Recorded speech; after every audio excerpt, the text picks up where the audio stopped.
I want to just make sure we've got the sort of the macro picture. So what we're saying is Oman's economy growth has slowed to below 2%. The Minister of Commerce and Planning has said, Commerce and Industry, who is the main driver of the reform programme, he has said we can't let it stay below 2%. It would strangulate growth for too long. Yeah. So they're going to carry on spending to drive activity, but that means running a deficit. Yeah.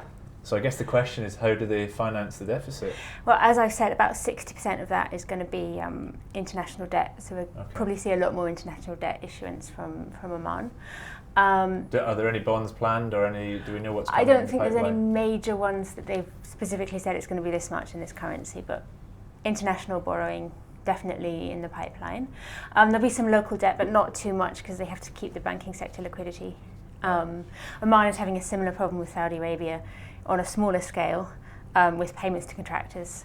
And the Central Bank of Oman this week actually sent a circular around the banks saying that contractor financing and receivables, when it's a government project, the banks should extend some grace periods. They don't have to book it as non-performing loans. I mean, talking to bankers, they're not sure how much effect it's going to have yet. They have to go through their books and see what debt there is and how exactly it's classified and how sure they are that, you know, if it's got a government guarantee or if there's some variations which might cause issues.